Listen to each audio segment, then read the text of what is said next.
Welcome to Adventures with Ampersands. My name is Anita, and I am a writing, reading, speech assistance coach in the Learning Commons. When I'm asked, what is that symbol? I say the and sign. And that's correct. However, its real name is the ampersand. The ampersand has a history of about 2,000 years, and it was even once considered the 27th letter of the alphabet, which is how it got its name. In fact, it was the only letter of the alphabet that didn't represent a sound in speech. Our earliest known example of an ampersand was found in graffiti written on a wall in Pompeii in the 1st century Common Era. At the time, scribes used cursive to try to save time while transcribing. So not surprisingly, a lot of those letters got squished together. Now, when letters get squished together, that's called a ligature.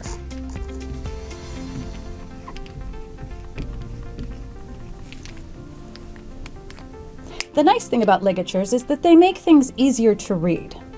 Now, in Latin, the word et means and.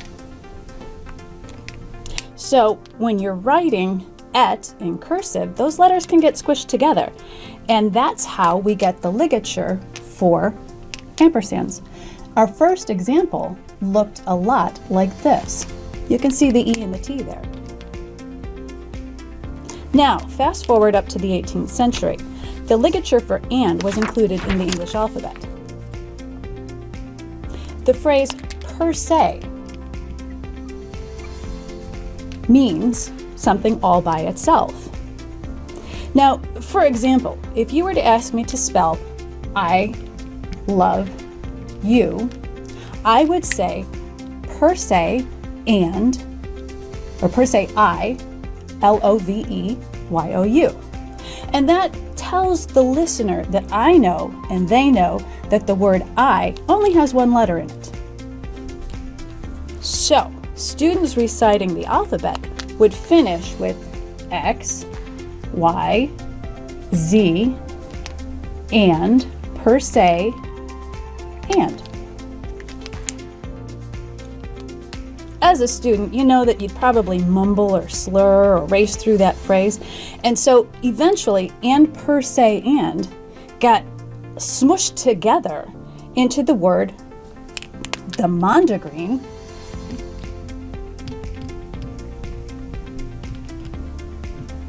ampersand. Mondegreen? Well, an American writer, Sylvia Wright, coined that term in 1954. She admitted that when she was younger, she had misheard the lyrics to a poem. She misheard and laid him on the green. That's the real lyric, but she thought she heard and Lady Mondegreen. So the term Mondegreens actually means that you misheard a word or a phrase and it sounds great in your head, but it's actually wrong. People sing Mondegreens all the time. So while the ampersand is no longer considered an active part of our alphabet, it continues to pop up in acceptable forms of text everywhere. So here are some common places you might see one. You may have heard of Tiffany & Company, AT&T, and Abercrombie & Fitch. Companies often use ampersands within their official names. Therefore, the ampersand should be used in writing. According to the New York Times Manual of Style and Usage, the only time you might not honor a company's exact abbreviation of and is when they use the more recent plus sign. In these instances, the plus sign can be replaced with an ampersand, but the word and should never be spelled out.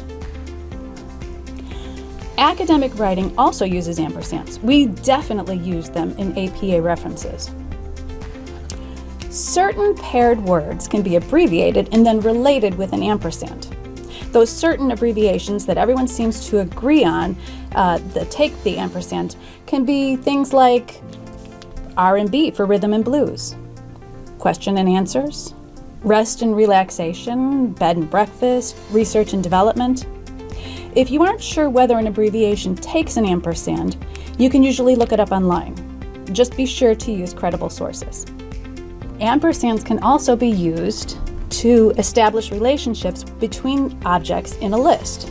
For example, when writing a guest list, the ampersands can indicate a couple: Nick and Anita, Johnny and Moira, Ross and Rachel, Bill and Ted. The ampersands add clarity without overusing the spelled out word "and" as a separator. According to the Writers Guild of America, when the film world acknowledges writers and the word "and" is spelled out, the writers may have worked on the same script, but at different times and even in different roles. The ampersand, however, indicates that the writers worked as a team. Now, when you use an ampersand, you need to format it correctly.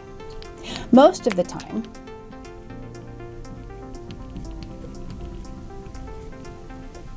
you need to keep a space in between the ampersand, just like you would if you spelled out the word "and."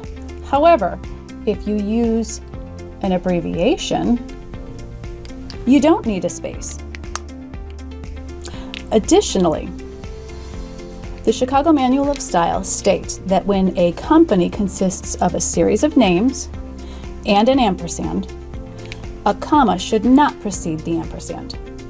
For instance, the company Matthews, Toomey, and Nelson requires a comma after the name Toomey. But if they chose to use an ampersand instead of spelling it out, then they should not have a comma following the name Toomey. So there you have it. That should get you started using ampersands confidently.